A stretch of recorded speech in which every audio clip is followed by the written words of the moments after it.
He wakes up, makes coffee for one, checks his phone, nothing. Not because nobody cares, because somewhere around 58 he stopped being someone women noticed at all. Nobody warned him this would happen. There was no moment where a door slammed shut. It was quieter than that. It was 1,000 small withdrawals he didn't track, until one day the account was empty. You've probably seen him. Maybe you are him. A man who did everything right, worked hard, paid his bills, kept his word, and somehow ended up alone at 60, wondering why the men who seem far less impressive than him are the ones with someone beside them. Here's the part that's going to sting. It isn't about age, it isn't about looks, money, or how many mistakes he made in his 30s. It's about something almost no one tells men over 50, a psychological shift that happens in a woman's mind long before she ever meets him. And if he doesn't understand it, he will keep losing to men who do. So what actually happens to a man's romantic value after 60? And why do some men become more desired with age while others quietly disappear? This is for the man who did the responsible thing his whole life and is now sitting with a strange, uncomfortable question: when did I become invisible? Maybe you're recently divorced, and the dating world you left in your 30s doesn't exist anymore. Maybe your wife passed, and everyone around you assumes you should be fine by now, when really you have no idea how to be seen by a woman again.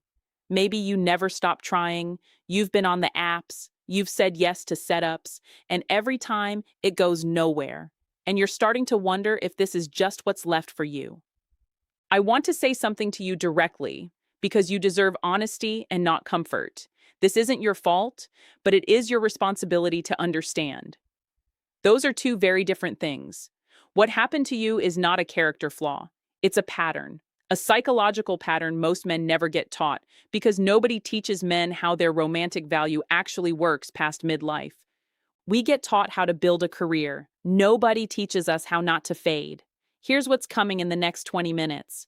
You're going to learn the real, research-backed reason women pull away from or never approach men in their 60s, and it has almost nothing to do with what you think it's about. You're going to learn the difference between a man who ages into irrelevance and a man who ages into a kind of magnetism younger men can't even fake.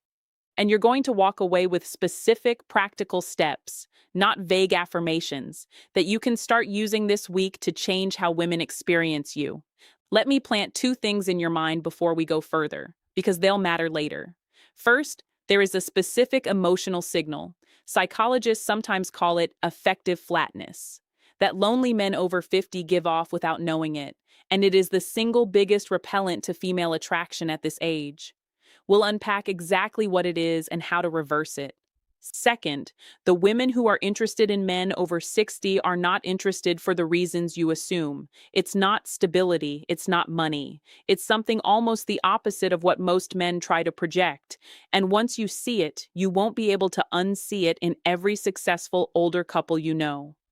Stick with me, because the next section is going to challenge almost everything you believe about why this happened to you. And once you understand the mechanism, you'll stop taking it personally and start doing something about it. Most men over 60 believe the reason they're alone is simple: age. The body changes, the market shrinks.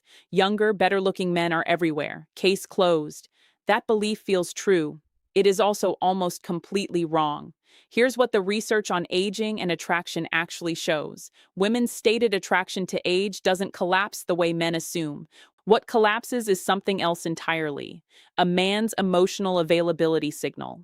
And that signal has nothing to do with how many candles were on his last cake. Let's talk about what actually happens inside a woman's mind when she meets a man in his 60s. She isn't running a spreadsheet on his age. She's running a much older, much faster program, one built by evolution and reinforced by every relationship she's ever had. She's asking, often without words, is this man emotionally alive, or is he just occupying space? Here's the mechanism. Psychologists call it affect, the visible emotional energy a person radiates. Young men, even mediocre ones, tend to radiate affect by accident. They're anxious, excited, reactive. Their nervous system hasn't learned to go quiet yet.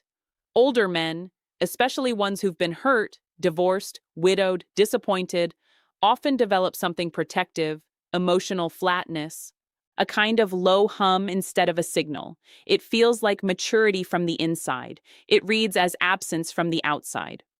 Think about the last time you talked to a woman you were interested in. Were you calm or were you flat? There's a difference, and most men over 50 can't tell them apart anymore because flatness has been their default setting for so long, it feels like personality. Here's a scenario. A 62-year-old man, call him Richard, meets a woman at a community event. He's polite, measured, says the right things. She walks away and later describes him to a friend as nice, but there was nothing there. Richard would swear he was being his best self. He was being his safest self. And safety past a certain point reads as a closed door. Now, here's the part that shatters the common belief entirely. Women who do pursue relationships with older men aren't drawn to stability, as most men assume. Stability is the floor, not the attraction. What draws them in is something psychologists call ego integrity, a term from Erik Erikson's Stages of Development. It describes a man who has made peace with his life, his failures, his choices, the things he can't undo. A man radiating ego integrity doesn't need her approval. He isn't performing confidence. He's simply not afraid of being seen clearly. That is magnetic, rare, and almost the exact opposite of the flat, cautious, self-protective posture most lonely older men have adopted without realizing it. Here's the cognitive dissonance most men are living inside right now. They believe they're being respectful and low drama by staying emotionally quiet, but what they're actually doing is starving the connection of the one thing that makes a woman lean in, the felt sense that there's someone alive behind the eyes. So the real question isn't, why don't women want older men? Some of the most desired men in any room are in their 60s and 70s. The real question is, what did the emotionally starved version of you start doing years ago that quietly told women to walk past? We're about to answer that. There's one more layer to this, and it's the part that usually gets skipped in conversations about men and aging. Attachment theory tells us that our earliest relationships wire a kind of internal template for how safe closeness feels. Most men never revisit that template. They just keep running it, decade after decade, marriage after marriage, breakup after breakup. A man with an anxious template might have spent his 40s and 50s overgiving, chasing reassurance, and slowly burning women out.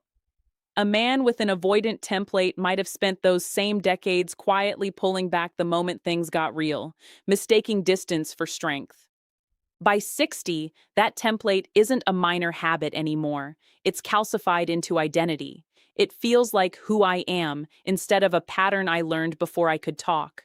And here's the uncomfortable truth. Women, especially women who've done their own work by this age, can sense that template within a handful of conversations. Not consciously, not as a diagnosis, just as a feeling of something's off here that they can't quite name and don't stick around long enough to investigate. This is why two men can be the exact same age, the exact same income bracket, even reasonably similar in appearance, and get radically different receptions from women. It was never really about the 60, it was about which internal template was running the show. So hold on to this because it changes everything that follows. If attraction at this age is driven by attachment patterns and emotional presence rather than age itself, then this isn't a closed door. It's a solvable problem. Patterns that were learned can be unlearned. That's not a slogan. It's how the psychology actually works, and it's exactly what we're going to build next. Understanding the problem isn't enough. You need to actually reverse it. Here are 5 specific shifts, not affirmations, actions, that change how women experience you starting now. Step 1. Rebuild your affect before you rebuild your dating life. The action. For the next 2 weeks, before any social interaction, spend 90 seconds doing something that genuinely activates you. A fast walk, loud music, a call with someone who makes you laugh. Not to perform energy, to actually generate it. The psychology, effect is contagious and immediate. People read your nervous system state within seconds, long before your words register. You cannot talk your way into seeming alive if your baseline arousal is flat. You have to physiologically shift it first. The mistake? Men try to fix this by acting confident, forcing a smile, rehearsing lines. Performed energy reads as false almost instantly. Women's pattern recognition for authenticity, built over decades of social experience, is not something you can out-act. Step 2, stop leading with your resume. The action, in conversation, resist the urge to establish your value through career, house, or past achievements in the first 20 minutes. Instead, ask a real question and actually listen to the answer. The psychology, leading with achievement, is a young man's strategy. It works when status is the primary filter. Past 50, women have usually already dated a man with money, a man with a title, a man with a nice house. What they haven't experienced enough of is a man who's genuinely curious about them without an agenda behind it. The mistake, mistaking silence about achievement for weakness. You're not hiding your success. You're simply not using it as a crutch. There's a difference, and she will feel it. Step 3, practice being seen, not just being polite. The action, once a week, say one true thing that carries slight emotional risk, an actual opinion, a real reaction, a moment of humor that could land or fall flat. The psychology, this is the direct antidote to effective flatness. Politeness is safe because it's invisible. A real reaction, even an imperfect one, signals that a person is actually present. Ego integrity isn't the absence of opinions. It's the comfort to hold them without needing agreement. The mistake, confusing this with oversharing wounds or grievances early on. Nobody wants your unprocessed pain in the first conversation. This is about presence, not confession. Step 4, do the internal work you've been postponing. The action, sit down, actually on paper, and finish this sentence honestly. The relationship or marriage that hurt me most taught me blank. Not to relive it, to metabolize it. The psychology, unprocessed grief and resentment don't disappear with time alone. They calcify into exactly the flatness we described earlier. Erickson's research on ego integrity is clear. The piece that makes older men magnetic isn't given by age, it's earned by reflection. Time without reflection just produces numbness wearing the mask of wisdom. The mistake, waiting to feel ready before doing this. Readiness is a myth people use to postpone the one exercise that would actually move them forward. Step 5. Put yourself somewhere the pattern can actually be interrupted. The action, choose one recurring environment, a class, a group, a volunteer commitment, where you'll see the same people regularly rather than one-off events or apps alone. The psychology, attraction at this age is rarely instant, it's cumulative.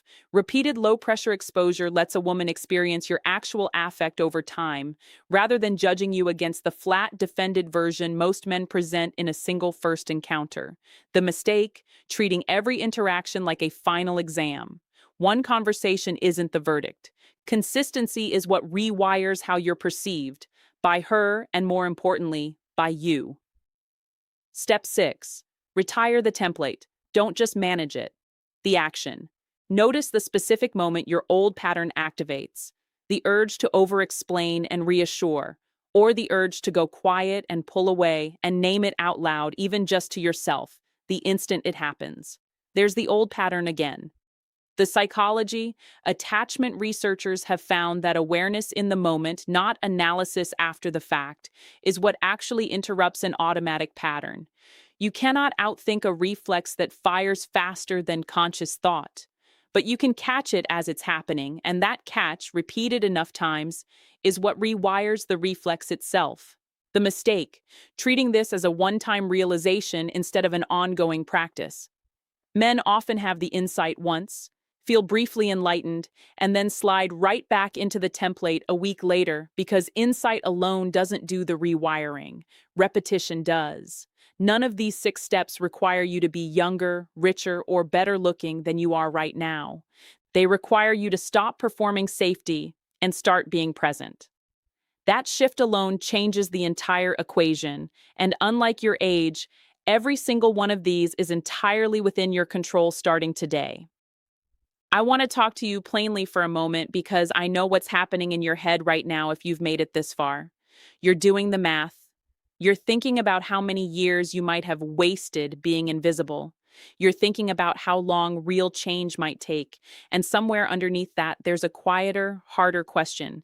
Is it even worth starting this late? I need you to hear this clearly. Impatience is the one thing that will guarantee you stay exactly where you are. Here's the reframe I want you to sit with.